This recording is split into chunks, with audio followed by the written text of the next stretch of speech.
This is draft season. John Schmeelk, Tony Pauline with you.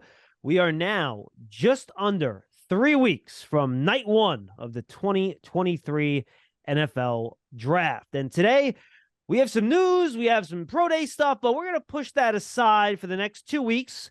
We're going to do the rest of the news then. We'll do Tony rumors, all that stuff. We'll go through. We've already gone through our top fives at each position. We'll kind of go deeper than that in each spot, and we'll review those on offense and defense each of the next 2 weeks, and that'll get us right up to draft week, and then we'll do a couple shows draft week, figure it out. So today we're going to do a mock draft. It's kind of a deal where we're going to go every other team. I've made sure the teams have multiple picks. Tony and I own both those picks for both teams, so we're kind of in sync. Tony has 16 picks in the first round. I have 15 because the Dolphins, of course, had their pick docked. So these can take a while, so we're going to try to put the express button on some of the easy picks, and we'll kind of debate and have conversations about some of the ones that I think are a little bit more interesting. So because we put age before beauty here, I gave Tony the first overall pick in the draft to the Carolina Panthers. Tony, how are you, first of all? And you're up. I'm okay. This is kind of the calm before the storm. I mean, pro day workouts are all done. There's a couple of guys that have individual workouts coming up, Miles Murphy, a few other guys. You'll have your team meetings in about a week or so. We got the combine medical recheck, which is coming up. And then after that, you have your team meetings, and then the information will start pouring out faster than I can type it. But I am okay. And since I am up with the first pick of the Carolina Panthers, and by the way, Tony, before we start, we should set the rules. Is this predictive or is this what we would do? How do you want to do this? Well, I'll tell you what, let's do predictive, but I'm going to add my own.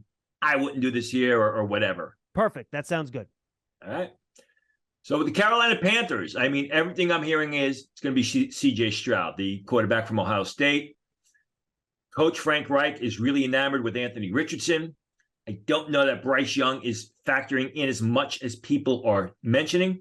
But C.J. Stroud has really, I think, separated himself through the interview process. The team has really taken a liking to him, or at least the front office. Frank Reich is still open to Anthony Richardson, but I think he's okay with C.J. Stroud. So I'm going with C.J. Stroud here.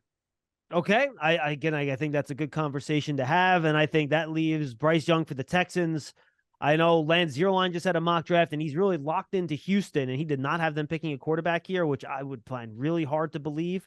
I think they'll go Bryce Young here, and I think they'll run to the podium with that tag. I don't think they'll have much serious conversations about Anthony Richardson. Maybe they will, and I'm wrong. I just think it'd be kind of crazy. So I will give Bryce Young to the Houston Texans for their franchise quarterback. Now, Tony, you're up number 3, Arizona Cardinals. How anxious are you on the phones right now trying to trade down? How far would you trade down? What's your thought process there? We're not doing trades in this mock, but the Cardinals, I'm sure, will be getting phone calls about this pick over the next few weeks. I think the trade will be one of two teams. Slight chance Seattle, decent chance Tennessee if the package is good. How far does Arizona trade down? I think it depends on the package that's offered to them. I mean, they really don't want to trade down that far, because they need an edge rusher, they need a front defender, and it really thins out after your first couple of guys. You're not going to get a good edge rusher, I don't believe, in the middle of that first round area. But I do think they're getting that, this is one of those picks that can go down to the final seconds before the card gets to the table. And since we're not making trades here, I'm going to go with the obvious pick, and that is Will Anderson of Alabama. Now, just off tape, you would have Jalen Carter here, right? But the off-the-field stuff is what pushes him down for you? Jalen Carter is still my highest-rated player, the highest-rated player on my board. I'm really, it's going to be tough for me to move from that because of what's going on in the past couple of weeks. But, yeah, I just think it's a better fit. J.J. Watt just retired. They need a pass rusher. They need an edge guy. Is a perfect fit for that system. By the way, Tony's big board is up over at Pro Football Network, so go to profootballnetwork.com and, get to their draft section, and Tony's big board is up there. What do you have, I'm not even being sarcastic here, folks. You have over 1,000 players, correct, Tony? 1,064 players to be exact. It actually started much more than that, but as I went through the film, I found so many guys, as we talked about with Jim Nagy months ago, going back for a second year, or guys who were transferred and are still on college rosters. The number actually went down. If it wasn't for that, it probably would have had about 1,200 guys up there rated. And I've watched all those players. I'm not just throwing caution to the wind here. I've watched those guys at different points. There was never any doubt, Tone. So make sure you go check that out again on Pro Football Network. You can sort by positions. You'll get his position rankings, first, second round, grades, the whole 9 yards. Make sure you go check that out. All right, I'm up here for the Indianapolis Colts. And look, this is predictive. I still go back and forth on Anthony Richardson and Will Levis. I know Will Levis's 2022 tape was not very good. He dealt with a lot of injuries. The situation around him was poor, but he was not very good. But in 2021, he was pretty good. And Anthony Richardson, for all the physical traits as a passer this year, was inconsistent, and that's putting it kindly. But Chris Ballard is a traits guy. I think running read option with Jonathan Taylor and Anthony Richardson, if you're going to do some of that this year in year one in a package, if he's not going to play right away, I think that's frightening. I think it's scary, and I think it could be effective. So I'm going to go Anthony Richardson here. I'm going to pencil him into the Colts, Tony. Yeah, I think it makes perfect sense. I think Anthony Richardson is being overdrafted, and I'm either going to be proven as a genius or I'm going to be proven as a complete idiot, depending on the type of quarterback that Anthony Richardson turns out to be. But also look at who they hired as their head coach, and look at the kind of quarterback that he had in Philadelphia. Great point. Hurts, and what he did with Jalen Hurts. And really, Anthony Richardson is a bigger, more athletic, stronger arm, faster version than Jalen Hurts. And that's why I think that third spot is going to be open. A lot of teams are going to want to trade up for Anthony Richardson so they could overdraft him. So I completely agree with you. I think when you look at the entire situation, that's a good pick. Yeah, and I'm with you, by the way. And I think Shane Steichen with him, you're right. I think that is a really good developmental tool for him. All right, you're up, Tony. You got the Seattle Seahawks at number 5. Seahawks need, there's talk that they could go quarterback. I think they would like Richardson. I mean, there's some speculation in league circles that Seattle could trade up, although I'm not hearing that from the franchise itself. They needed center, they need an edge rusher, they need a receiver. I am going to go with Tyreek Wilson here, the pass rusher, a terrific athlete from Texas Tech University. I think come out of a 3-point stance. I think he'd be a good fit for that system. I think it's a situation where, Jalen Carter's still the best athlete on my best player on my board. Right after Jalen Carter is Tyreek Wilson of Texas Tech. So they get good value and they fill a need.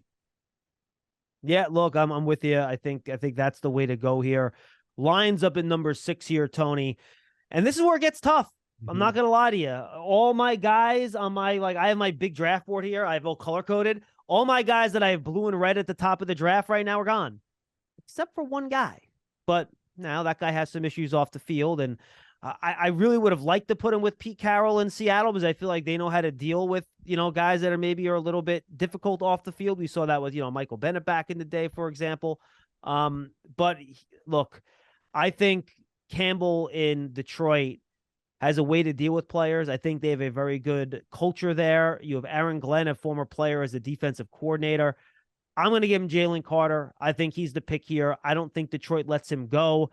I thought about the cornerback in Christian Gonzalez. He was my other option here. He's my next highest player on my board, and that is also a need for Detroit. But I think you put with McNeil inside with Carter and Hutchinson, you have the makings of a pretty impressive defensive front. So I'm going to give the Lions Jalen Carter here. Yeah, I mean, this is where the Jalen Carter watch starts. And he fits a need. It's just a question of, does he fit the locker room? I think even though they're drafting within the top 10, I think the fact that Jalen Carter said he's not meeting with any teams outside the Big Ten is a mark against him for all those teams in the top 10. I mean, why wouldn't you want to talk with the teams outside the initial 10 selections? It's a bit of a risk. Especially, by the way, since one of those teams might trade up for you. There you go. A couple spots. It's stupid. That is the big thing. It's not the fact that if he slides to 13, or the New York Jets looking at him, it's, as he slides down, are one of those teams that need a defensive tackle, and there's not a lot of defensive tackles in this class. Would they be willing to trade up for him? So yeah, this is where the Jalen Carter watch starts. If he's not selected here, I think he could fall down a bit. All right, Tony, you're up. Las Vegas Raiders in number 7. Will Levis is sitting there, and Will Levis is an interesting pick. That Garoppolo contract can be really looked upon as a 1-year contract. There's talk about the quarterbacks. Josh McDaniel, quarterback guy. But I'm going to go maybe with my head here rather than my heart.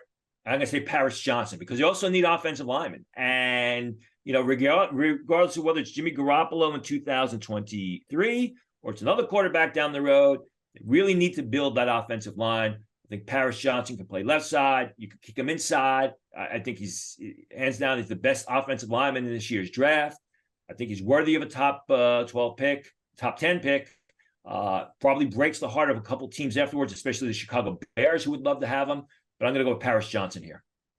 All right, I think that's a good, solid pick. No question about it. And now I'm with the Falcons at 8. And here's the thing, Tony. The Raiders and Falcons are playing it very coy with these quarterbacks. Very coy. Like, if they're interested in them, they haven't let it on, really. And after I make this pick, I'd like to get your reporting on that. But I don't think the Falcons look like they're looking at a quarterback. I think they want to see what Desmond Ridder has. So I think I really have to just go with the best player available on my board, and that's Christian Gonzalez. And frankly, it's not very close. So they need a corner out opposite of A.J. Terrell. So I'm going to give the Falcons at number 8, Christian Gonzalez, cornerback out of Oregon. From what you are hearing, is there real interest at quarterback at 7 or 8 or no? I haven't heard that, and good for the Falcons, because they basically kept it camouflaged. Now, maybe we'll hear more as we get closer to the draft, but I really haven't heard much about that. They did a good job on the offensive line in free agency, signing some of their own guys, so they've kind of solidified that. I would agree with you that, let's see what they have in Desmond Ridder. And remember, I hate to I don't think you draft this year because of what's going to happen next year, but if Desmond Ridder doesn't pan out, the 2024 draft looks like it's going to be stacked at the quarterback position. So I would agree. You get a top flight defensive player here. And Gonzalez is fantastic. I mean, hands down the best cornerback in this year's draft. So it makes a lot of sense. I'm with you, Tony. You're up now, number 9, the Chicago Bears. This pick originally belonged to the Carolina Panthers. They got it in their trade up to number 1. You're up at number 9, Tony. I think the Bears kind of take a little bit of risk here, and it's not even really a risk, but I'm going to go with Broderick Jones. Ooh, an upside. Yeah, not only upside, but my concern about Broderick Jones were the measurables. He came in, he was tall, he had left tackle size, he had left tackle arms. We know he's an outstanding athlete. He's a good pass protector. He's outstanding blocking in motion on the second level. He's just got to get a little bit stronger. Hey, listen, Andrew Thomas had bumps in the road when he first started with the Giants, and now he's looking like a fantastic left tackle. I see a lot of the same things, with Broderick Jones. I think they probably would have rather had Paris Johnson, but still, Broderick Jones is a good prospect who, like you said, has got great upside and could be a terrific player down the road. Now, Tony, with the Eagles at 10 here, this is the pick they got from the Saints, and the Saints trade up last year to get Chris Olave. And I thought I would be choosing between Nolan Smith and Van Ness out of Iowa, as Howie Roseman tries to solidify both lines. But now I'm looking at this, and I see Peter Skoronski still on the board. And you don't know when Jason Kelsey's going to retire. Cam Jurgens will move to center. Then who's their next guard? Oh, maybe it's Skoronski. How much longer is Lane Johnson going to play? He's someone that has dealt with a lot of injuries, just signed the 1-year extension. The Eagles like to future-proof. They like to draft guys up front on both sides of the ball.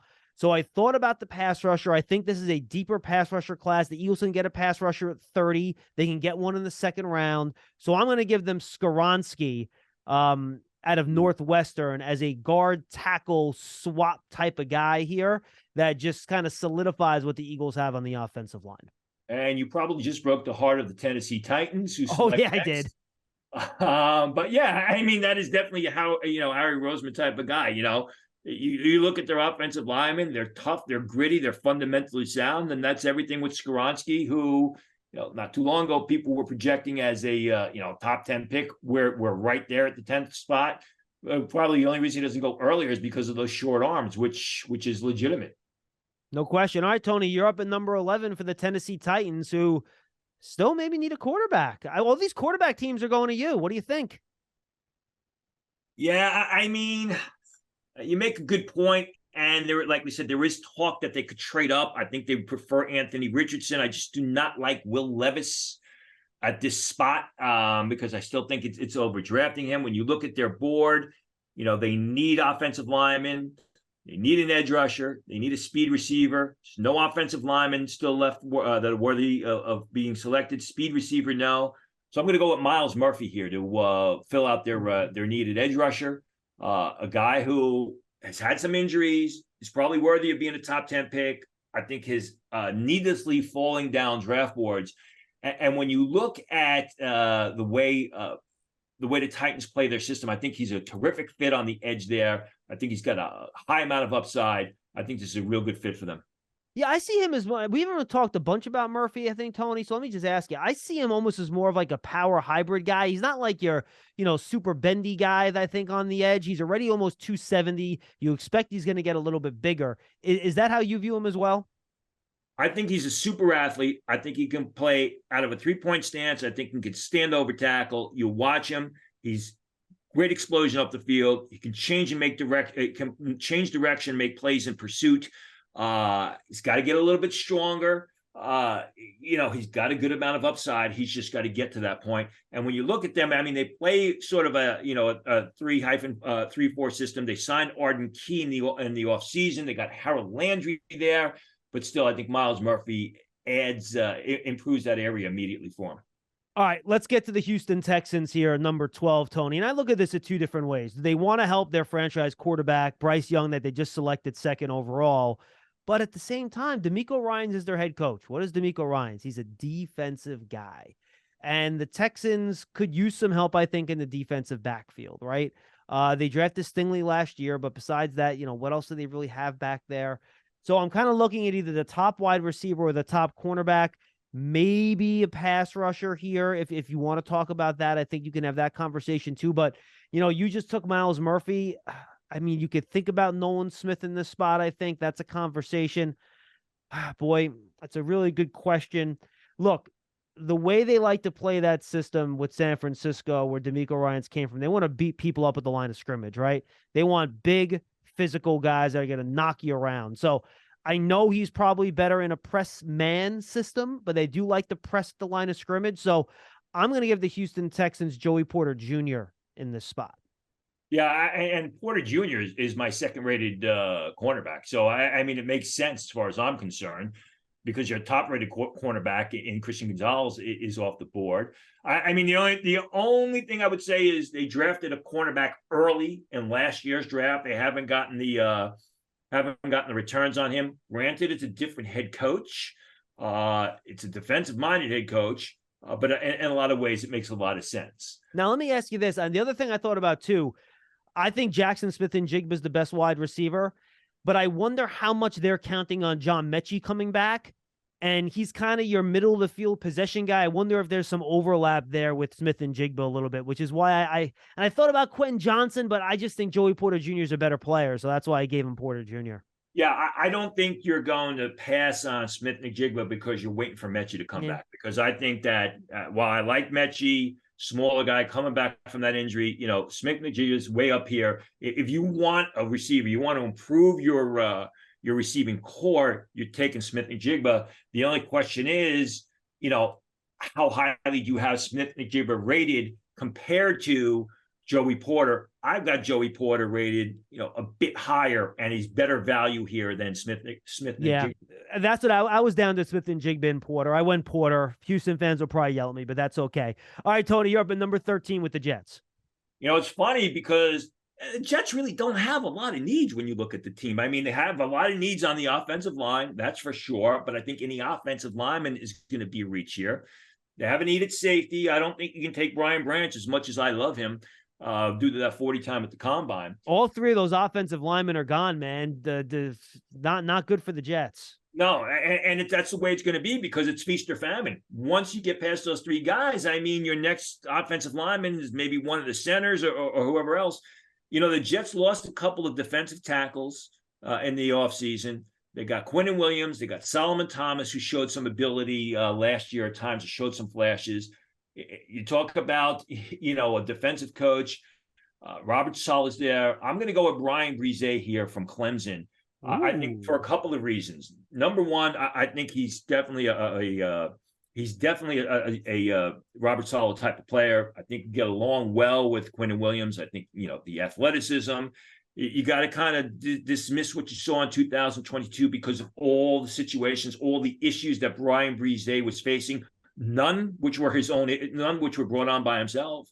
And I think it's a need. I think what's ultimately going to happen is either the Jets will try and trade up if one of those offensive tackles, Broderick Jones or Paris Johnson, starts to slide, or they can actually trade down, get some extra capital, and then maybe take a defensive tackle or one of the offensive linemen later on.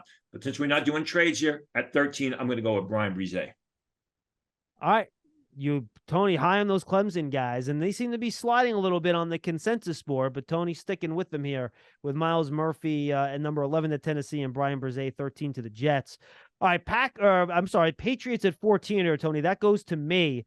And I would think about an offensive tackle here. I honestly would, but I don't think there's really one that I like. Defensive front.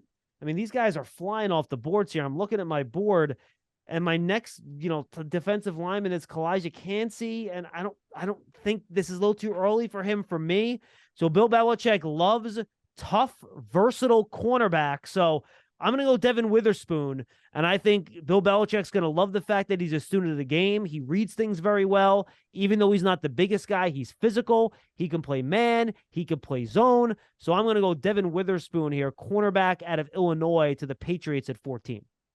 Yeah, I think Smith-Njigba with their needs at receiver would also be a consideration here. But one thing we know about the Patriots, they do not do a good job developing receivers. Yep. Why not wait till later on or get a free agent? I mean, the other thing about Witherspoon is he's not the fastest guy in the world. But the fact is this, as poorly as they've done developing wide receivers, the Patriots do a great job with the defensive backs all along. And I think even if Devin Witherspoon, is he going to run before the combine? I mean, there's talk that he may, that hamstring may kind of pop up again. And he doesn't run before, run before the draft, not the combine. He may not really run before the end of April. But I think if there's a guy that can mask that, can put him in the best position, Bill Belichick can. He's done it all his career. I mean, going back to when he was defensive coordinator with the Giants, he got the most out of his defensive backs and his cornerbacks. So I think it makes it perfect. It's a perfect fit. And for the record, if I was the one drafting and building the team, I would want to give Mac Jones, Jackson Smith, and Jigba. I just don't see the Patriots doing that, which is, well, again, this is predictive. Is not what I would do. I would draft Smith and Jigba, but I think I don't think the Patriots do it. Tony, yeah, and again, they don't have a good history of drafting receivers early and then developing them. Green Bay Packers are on the board. They could go safety, but there's no safety really worth taking here. They could go tight end. There's a couple tight ends, but still, this is a bit early for my liking. They do need a receiver, so I think this is where Smith-Njigba comes off the board. I think Packers in the first round wide receiver. How about that? I think with Jordan Love there, you're going to want a sure-handed receiver who can get separation in the underneath and intermediate coverage. Smith-Njigba does a tremendous job of that. Granted, didn't play too much in 2022 because of that third-degree hamstring strain. He's used to playing in the cold weather, playing at Ohio State. I think that you got a new quarterback coming in. You better get him some reliable targets. You better get him some dependable hands. You better get him a guy that knows how to get open. That's everything Jackson Smith-Njigba does. I think he's going to be off the board before number 20. So I think at 15, that's where the Packers go. Washington at 16. I think one of those tight ends is possible for Green Bay too, Tony. I think Mayer or Kincaid are possible. I think they probably more of a Mayer team than a Kincaid team. I think he's on the board there too. Oh boy, Washington at 16. If I'm running this team, I'm taking Will Levis. I mean, I think this is the time for it. I'm not a huge Sam Howell believer. We talked about him last year on the show. He's fine. But I wouldn't not draft another quarterback to pass on that. Otherwise, I think cornerback is a need for Washington. So I would think about Deonte Banks here, but I think it might be a little bit early for him, given the other three corners are all gone. I would have picked Witherspoon, Porter, or Gonzalez if they were here for Washington. They could go tight end, but they've used a lot of draft capital on wide receivers, whether it's McLaurin or Dotson. They don't need another pass rusher. They have too many defensive linemen. They can't sign them all. All right, screw it. I'm going to go Will Levis. I just don't. If there was another player that I thought there was value here, Tony, I would have went with him. I really would have. I just don't see it. I don't see another player here that's worth me passing on a chance of stacking the quarterback room. And look, maybe Sam Howell still starts week 1 anyway, right? And maybe he plays so well that he holds the job, and that's great. But I want to protect myself at that position for a franchise that, other than 1 year of Robert Griffin III and 2 years of Kirk Cousins, hasn't had a quarterback since Mark Rippon in the early 90s. I want to protect myself at that spot. So I'm going to go with Will Levis here. Yeah, I mean, listen, if there's a cornerback here like Devin Witherspoon, maybe Joey Porter, I think that's the way they go. Yeah, I agree. They need offensive tackles. You can't reach for an offensive tackle here. If Levis doesn't go here, he's probably going to go to Tampa 3 picks later. And, I think this is sort of where Levis probably should go. I mean, unless somehow he's overdrafted in the top 10, come draft night, I think this is a good spot for him. I think Washington's also a good spot for him. You need a left tackle. You need a tackle to protect your quarterback. Well, if you can't do that, then you get a big, stout pocket passer like Will Levis in there who can protect himself. I do like Sam Howell. I think, it'll be interesting to see if Levis is there, which way they go, because I think I think Sam Howell potentially is their future. Yeah, I think Levis learning for a year is not a bad thing either, to be honest with you. Not necessarily. And I mean, who knows? It could be a good problem if Sam Howell plays well. I mean, they got some trade bait. They got some trade bait.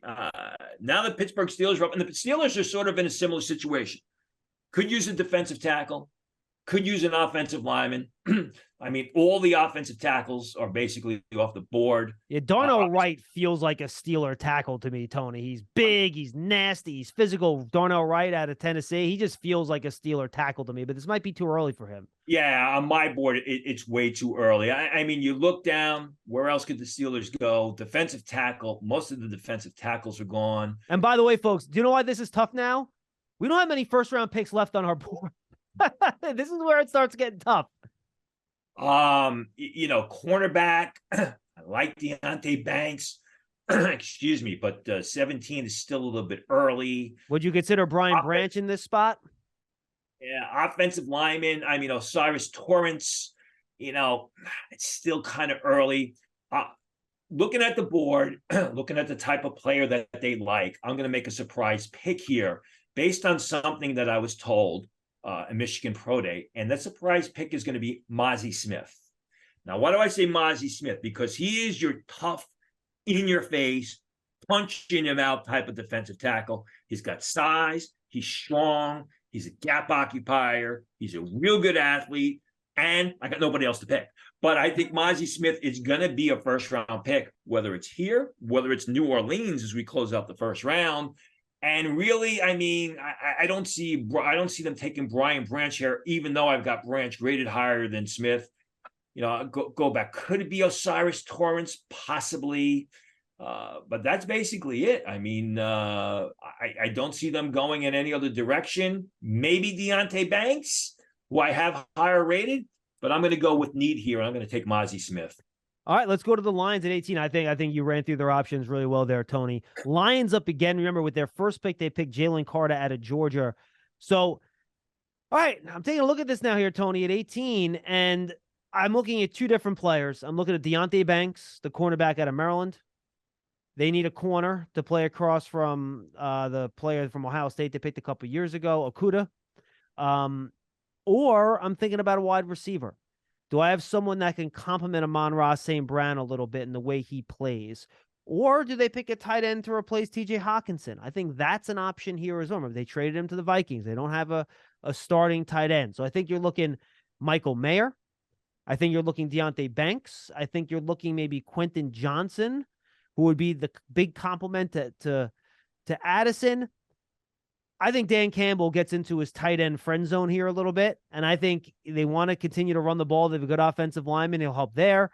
He'll help in the passing game. I'm going to give him Michael Mayer, tight end out of Notre Dame with this pick.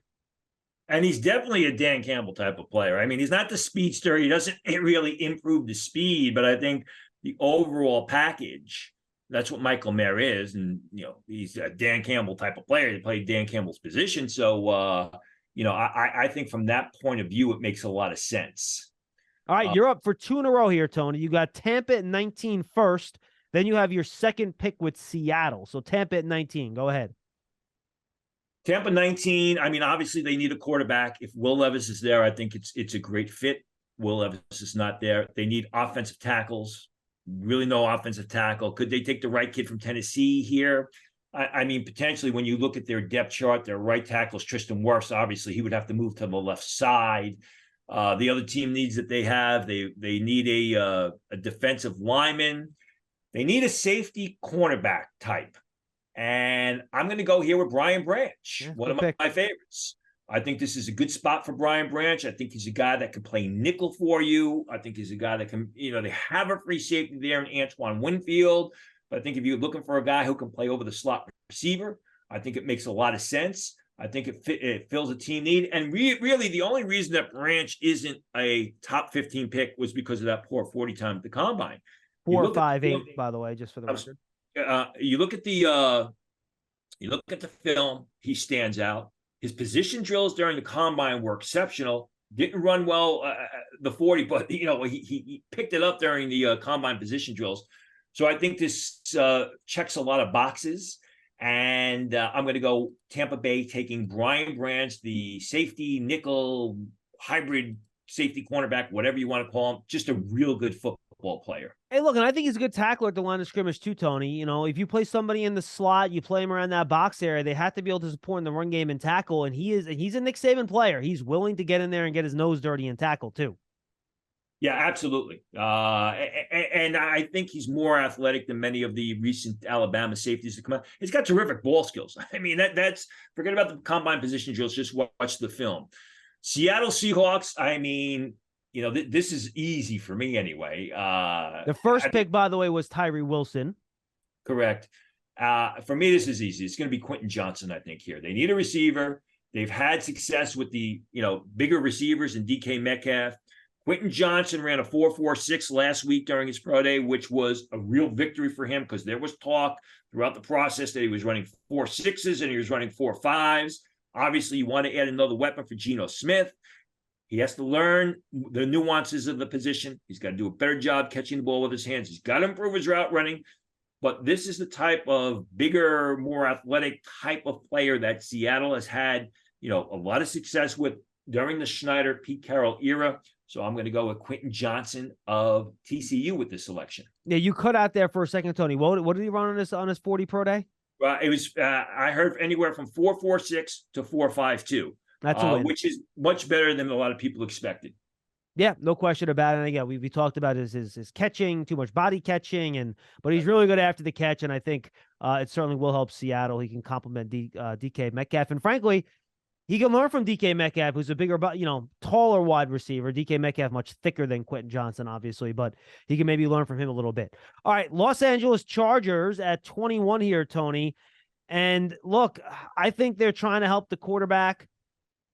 I thought about Zay Flowers, but I think Jordan Addison's the better player. So I'm going to give him Jordan Addison. To me, he is the heir apparent to Keenan Allen, right? Neither guy tested particularly well. They both catch the ball very well. They're both precise route runners.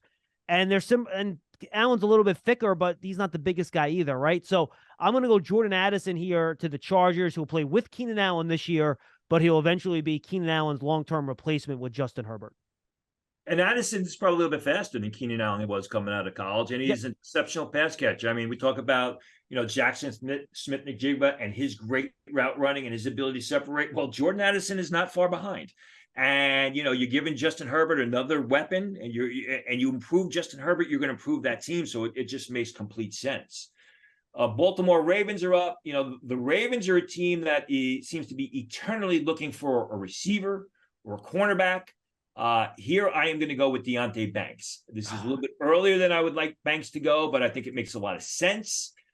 Banks is a guy who really wasn't on the scouting radar prior to the season, although the Maryland coaches were telling scouts about Banks and how he was going to be a big-time player. Had a terrific 2022 campaign, worked out phenomenally well at the combine. So it's the perfect mesh of a really good athlete who's developing some outstanding cornerback skills. And as we know with the Baltimore Ravens, to do a good job with their early round cornerbacks, I think this is a good fit. You just broke Giant fans' hearts with that pick, Tony. I'm with you. I thought wide receiver was an option there too, but look, they don't have Marcus Peters re-signed yet. They need a corner. They need guys that can cover. I think it's a very good pick, and I think he fits exactly what they like to do down there. So excellent selection. We're on to the Vikings now at 23. I would have picked Deonte Banks with them if he was available because they need a cornerback. So he's off the board. I'm looking at maybe pass rushers on defense. On the edge, no. But inside, Tony, I think the Vikings are going to take a look at Kalijah Kancey, and they're going to say, boy, we had a lot of luck with John Randall. He was an undersized, really quick defensive tackle that knew how to get upfield. We need some help rushing the passer up front for a defense that, quite frankly, was brutal last year. Like I said, I would love to pick a corner here. I don't think there's one worth the bang for the buck left on the board for me. I think it's a little early for Emmanuel Forbes. He would be my next guy, but I'm not willing to go there yet. And Kancey does have pass rush production. They need help up front. I'm going to give him Kalijah Kancey, defensive tackle out of Pittsburgh. Yeah, my concern with this selection is I think Kancey is a real good prospect as a 3 technique tackle. I think he is very scheme specific. He's small. You're absolutely right about the pass rush ability. You're absolutely right about the ability to penetrate the line of scrimmage and create havoc. I'm just concerned about him being a liability at the next level against the run. Yeah, it's fair. I don't know how he's going to hold up. He doesn't have great growth potential. It's not like he's going to be able to add 30 pounds. And if he does add weight, does he keep that quickness? Does he keep that athleticism? Adebawari of Northwestern is slightly taller, slightly heavier, or slightly bigger, I should say. Much longer, too. Much longer. He ran 2/10 faster in the 40. So, Kancey's one of those guys that's going to draw a variety of opinion. I mean, you're either going to love him or he's the Anthony Richardson of the defensive tackle class. Let's put it that way, because people are going to be all over the place on him. So, and by the way, just for the record, I actually might like Adebawari more than Kancey, but that doesn't seem to be the consensus out there. And this is predictive. So I'm going to go with more of the consensus here and give him Kancey. But I share all your worries, Tony. And even when you watch him on tape, people want to make the Pittsburgh Aaron Donald comparisons and all that stuff, which is nonsense. Because when you watch Aaron Donald, he won with power and hand usage all the time. You look at all Kancey's wins, it's all quickness, right? And again, he's great, get off on the line, great quickness, a lot of swim moves and stuff like that. Does a great job, but you're right. He gets into the pros, and these really athletic 320-pound guards get their hands on him. I don't know how he's going to deal with that, to be honest with you. Yeah, and the thing is that Pittsburgh Panther defensive line had some talent on there. They got a kid that's going to be drafted in the 5th round in Baldonado. They got another guy who could be a 7th-round pick in Alexander. They had some talent, which I think made his job easier as opposed to the Northwestern kid Adebawari, where he was the only guy on that defensive line. If I said the Pittsburgh offensive line, I meant the defensive line. He was the only guy on that defensive line, and he was used out at end. I think he was a little bit misused. I think what happens is people look at the production, which Kancey had, is very explosive. They compare him to the Northwestern kid who didn't have as much production. But again, you're looking at a projection the next level. The Jacksonville Jaguars are up. I think they would like Deonte Banks, but he's no longer there. I think they would like an offensive lineman. Cyrus Torrance, they really want more of a tackle. Yep. They do need a nickel back, so I'm going to go with DJ Turner of Michigan here. A little bit of a smaller guy, which is okay if you're playing inside. He's fast. We saw him run the 4.26 at the combine. Terrific cornerback. I mean, he's got outstanding ball skills, and it's not just 2022. You go back the past 3 seasons. He was good in 2020. He really stood out to me in 2021, and then he played well last year. I think they would want a bigger guy, but still, DJ Turner as their nickelback in the slot is another piece for the Jacksonville Jaguars to get them to the next level. With more of an offensive player to really help out Trevor Lawrence. I just don't see one here, but I still think it's a good fit for Jacksonville. All right, Giants up here at 25, Tony, and you take a look at their needs. You think about center with John Michael Schmitz. He's a consideration here. You think about wide receiver, the Zay Flowers, Josh Downs, Jalen Hyatt tier. I think you're in. You take a look. I know it's not really a need, but Dalton Kincaid and Bijan Robinson are 2 of the highest rated players on my board remaining. I wouldn't go there because it's not a need for them, but they're there. And even though it's not a need, I'm going to give the Giants Nolan Smith out of Georgia. You know, he's someone that can play outside. He's better against the run than people give him credit for. He's fast. He's athletic. I go back to when the Ravens selected Odafe Owe, now Jason Owe, now Odafe Owe out of Penn State. Really athletic guy that gets upfield as a pass rusher. And they have Azeez Ojulari. They have Kayvon Thibodeau. He might not step in and start right away, but you need 3 good pass rushers. And I think, again, he could do more than that. He can drop. He can play the run. I'm going to give them Nolan Smith just because I think he's the best value left on the board here. I'll give him to the Giants at 25 as they try to secure that defensive front a little bit. I think it's the best value on the board, not named Bijan Robinson. But I agree with you. I mean, they signed Okereke in free agency, but Nolan Smith does not get the credit that he's due. And I said this during the combine. People look at him as an edge rusher. That's a load of garbage. You go back and you watch the 2021 film. He was making plays in space. He was making plays in pursuit. I think you can stick him in the middle if you need to. You can put him on the inside. He's a versatile guy who I just don't think gets the credit he deserves. I had said early on John Michael Schmidt, but again, if Nolan Smith is there, he just may be too good of an option to pass up. All Dallas the corners were gone, Tony. I wanted a corner, but the corners are gone. There wasn't one there that I wanted. And if Addison was there, if Smith and Jigba were there, I would have picked one of them, but nope. I had to go with the best value. The question is, would they take Zay Flowers here? I mean, is there, Zay Flowers explosive, but you got Wendell Robinson coming back from the injury, same type of receiver. Granted, Zay Flowers is rated much, much higher at equal points in their career than Wendell Robinson was. And I absolutely love Robinson. So that's going to be an interesting, if all the top corners are off the board, Deonte Banks is there. Do they take Cam Smith here? I don't think so, because everything I'm hearing is Cam Smith is not going to be a first-round pick. He's going to be a day 2 pick. So this is what happens when you get to the bottom of round 1. The players that you want are off the board because you made the playoffs, and you gotta pick from what is left. Dallas Cowboys are up. Dallas Cowboys can go defensive line. They can go offensive line. They can go tight end. I know there's a lot of people saying Bijan Robinson. I don't see that. The fact that they just franchised Tony Pollard. When I look at the board here. How about wide receiver? Maybe receiver. I'm not going to take Jalen Hyatt here because I think he's slipping from what I'm hearing. There was a report that Zay Flowers just had a 30 visit with Dallas. That was reported the other day. Could be. But I'm going to go with Dalton Kincaid because I think they have a need at the tight end position. Let me just give me a second here. I think they have a need at the tight end position. No, they do. Jake Ferguson, a 4th-round pick. They lost Dalton Schultz in free agency. Exactly. So. And Jake Ferguson is right now number 1 on their depth chart, followed by Peyton Hendershot, a free agent out of University of Indiana. I think Kincaid, is it Kincaid or is it Musgrave? I have Kincaid graded slightly higher than Musgrave.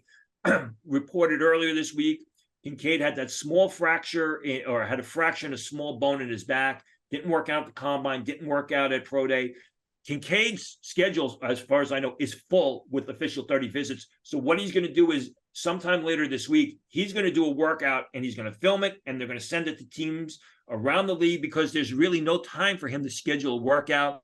But you look at the film, and the guy just proved himself to be a downfield threat, a terrific pass catcher, not a bad blocker, gets the job done blocking. He's got to keep his eyes on the ball. Sometimes he's looking upfield before he's caught the ball, which results in drops.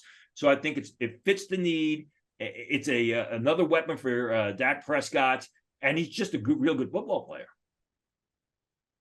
Bills here at 27, Tony. I so want to put Bijan Robinson on the board here. I can't tell you how much I want to do it. I just don't think it's what the Bills do. And this is supposed to be predictive. I want to give them Bijan Robinson in the worst possible way. I can't bring myself to do it. So I think they are going to try to help Josh Allen. I don't think Gabriel Davis progressed like they wanted to last year. So the heck with it. I'm giving them Zay Flowers, wide receiver. Put him out there with Stephon Diggs. Let them run around. He can do some of the slot gadget stuff in that offense. Look out. Zay Flowers, wide receiver to the Buffalo Bills. used to that Northeast weather as well. So, Oh, good point. Goes from Boston College, goes to play with Buffalo, going to be a little bit cold, a little bit snowier, but he's used to that weather. And again, we'll see about Bijan Robinson. I mean, last year there was talk about them taking Breece Hall in the first round. They went with the cornerback and Kerry Lam, who's a terrific player. I think what will happen is with Robinson is, he's great value now. It's going to be tough to pass up on him. But we'll see. You're right. I mean, they haven't done that. We'll see if they do that. Cincinnati Bengals need probably going to need an offensive lineman. Jonah Williams has demanded that he gets traded. Got to want to protect Burrow. I'm looking tight end here because they need some help at tight end. We've already got 2 tight ends off the board. When you look at the Bengals, Irv Smith is at the top of their draft board, followed by Devin Asisi from UCLA, who's been all over the place. I'm going to go with Luke Musgrave here. I think he is a terrific pass catcher. He's going to basically be an immediate weapon for Joe Burrow. You got Jamar Chase and T. Higgins and all those guys running downfield. You got Musgrave running the underneath patterns in the middle of the field. I think it's a good fit for fills a team need and is a real good player. All right, I got back-to-back picks here, and I already wrote them down. These are easy. I don't think when the real draft happens, these players are going to last this long, and this is why mock drafts are fun, right? These things happen and you can't expect. I don't think Nolan Smith will last to 25 to the Giants. I don't think Lucas Van Ness is going to last to 29, but he's on the board. And the Saints, I mean, they picked Davenport a few years ago, right? Big, strong defensive ends. They like those types of players. So I'm going to go Lucas Van Ness to the New Orleans Saints here at 29. I think it's a run to the podium situation. It's a very Saintsy type of player. They lost Davenport in the offseason, so they have to replace him as a defensive end. They need help up front. Their front is getting a little bit older, so they need to start getting young there. So I'm going to go Lucas Van Ness. And, oh, my God, I can't believe I'm going to give the Philadelphia Eagles Bijan Robinson, but I'm going to do it. And, my goodness, you put him with Jalen Hyatt with that offensive line and that running game, and I gave them Skoronski too. Yeah. I just gave the Eagles maybe the best running game in the NFL, Tony, in the last 15 years. Oh, God help the Giants in the NFC East. But how could I go any other way? And I know it's not a Howie Roseman thing to do. I get it. But you're not picking 10th here. You're not picking 15th here. You're not picking 20th here. You're picking 30th. This guy can run. He can catch. He can block. Use him up for 5 years and let him walk. I think it's a great value for the way they play. And I hate it, but I love it for the Eagles. So I'm going to go Bijan at 30. Your takes on Van Ness and Robinson. Yeah, well, Van Ness, all the defensive tackles are off the board. I do agree with you. I think defensive tackle is an area or defensive line anyway, is an area where the Saints are going to look. Van Ness is rated a little bit lower on my board, but again, this is the end of the first round. I do think that, Adebawari is actually would be a big consideration here for the Saints because he's a good fit for the system. As far as Bijan Robinson's concerned, well, it's a good thing that you had Nolan Smith, the Giants select Nolan Smith, because he's one of the guys that's going to be relied upon to stop Bijan Robinson. And you're right. It's not a Harry Roseman thing, but the fact is this, you're looking for those final pieces to get the team over the hump. And a guy like Bijan Robinson is one of those final pieces to, bring the Eagles from a team that was in the Super Bowl to potentially a team that could win the Super Bowl. And there comes a point in time where the value just outweighs. You're like, you know what? Listen, I know we don't take running backs in the draft, but if he's there, Bijan Robinson, I mean, he's literally great value by 2/3 of a round. You could, he's a top 5 player, top 6 player in this draft. And here you are with the 30th selection of the draft, and he's still on the board. You got to say, you know what? This is like buying, a stock that's worth $50 for $2 a share. Even if you don't like the stock, you're going to buy it and just roll the dice and see what the returns are for you. All right, Tony. Hey, yeah, go ahead. I'm sorry. You got 31 with the Chiefs. Finish out the first round. Need an edge rusher.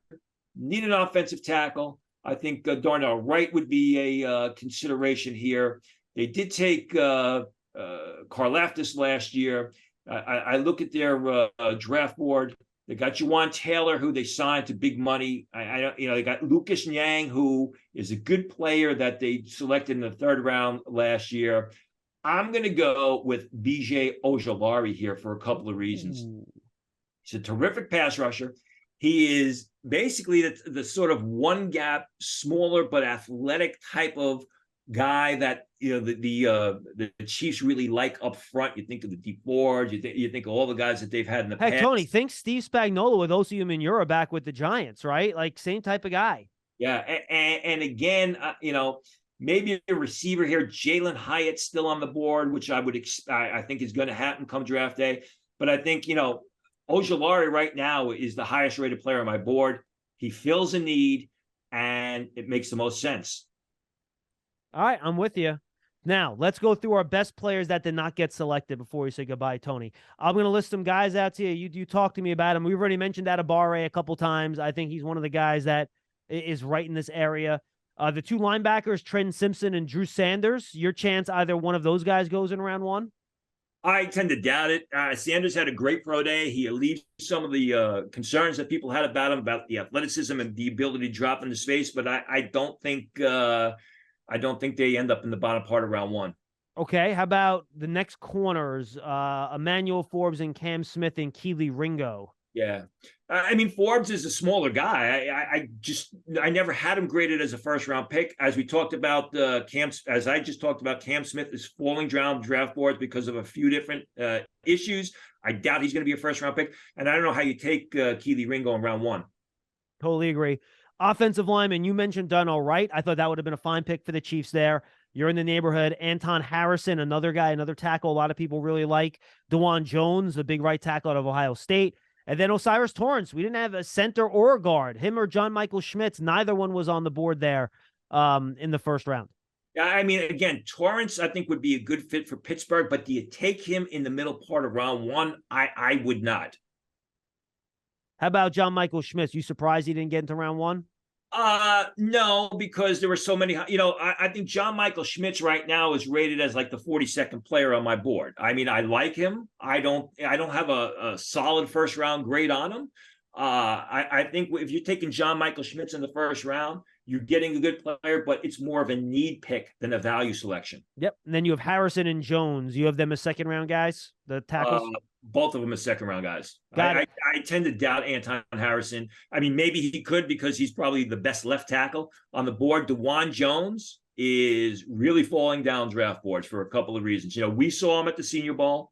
He had that great first day at the Senior Bowl. And then he basically packed it in after that. Went to the combine, ran the 40. I think he may have done the vertical jump or something else, has done nothing since. And I was at the Ohio State Pro Day, and there was DeJuan Jones in gray sweats. He didn't even get on the scale, and he's made a lot of mistakes since that first great practice at the Senior Bowl, and he's really rankled people the wrong way. Tight ends, Laporta, Darnell Washington. Any shot first round for those guys? No, I don't see that at all. I mean, really, Jahmyr Gibbs. That was the next guy I was going to mention. Yeah, the only way he ends up in round one is if Bijan Robinson is taken much earlier in the first round. Bijan Robinson is going to have to be a middle first round choice for Jahmyr Gibbs to have any chance of falling in the first round. Keon White, I don't think the teams at the bottom of round one, Keon White's a good fit. And Jalen Hyatt, I think with Hyatt, didn't run well at the combine, or didn't run as fast as expected, I should say, at the combine. Didn't do anything at the pro day. Interviews have not gone well. And I guess the sort of the wild card late in round one is Hendon Hooker. I don't have Hendon Hooker as a first round pick, but could a team at the top of round two who wants a quarterback move into the bottom of round one, select Hendon Hooker just to get that fifth-year option on him? Yeah, I didn't bring him up, but he would have been a consideration for me for the Vikings. There's a lot of noise out there that the Vikings are looking for a quarterback, and there's enough noise from enough reporters that are in the know that I think that might be legit. I want to see the next couple weeks how that's developed. We'll do one more mock of the week of the draft, and maybe he'll wind up there on that one. We'll see.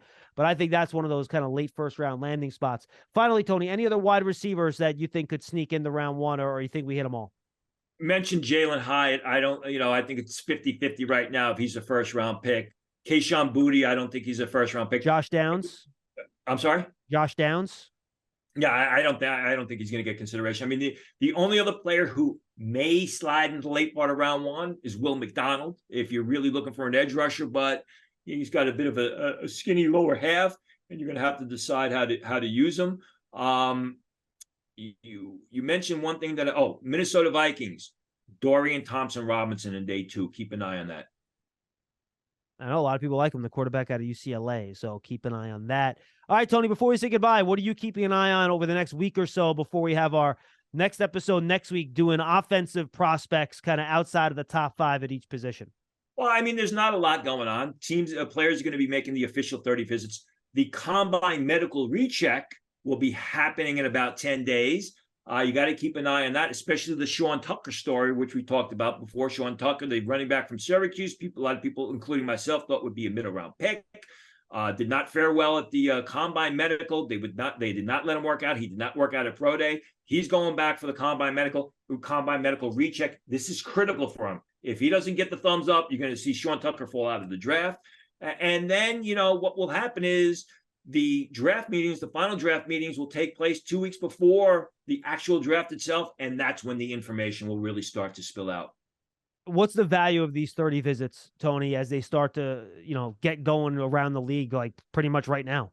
Yeah, it's more for the non-combine guys than it is for the combine guys, because the non-combine guys who make these 30 visits, remember, they haven't had their physical exams. So they go to these facilities, they go to these franchises, and they get the physical exams that basically they would have had done at the combine. What you're doing when you bring these players in, you're doing a lot of whiteboard work. You're going through a lot of this is our scheme. They'll go over film. They'll ask the player, what were you doing here? What was supposed to be done? And they're going to see if they're able to understand the concepts that are relevant to that team's defense or offense. Tony, good stuff, my friend. See you next week. All right, next week again, we're going to go beyond Tony's top 5 prospects at each position and go talk about maybe some of the guys we haven't touched on much during our draft season podcast over the past few months. There's not many of them, but there's some guys we haven't touched on a bunch. We'll try to do that next week, and Tony will continue to update you with all the noise and rumors and news and information he's gathering from around the National Football League. For Tony Pauline, I'm John Schmeelk. This is Draft Season.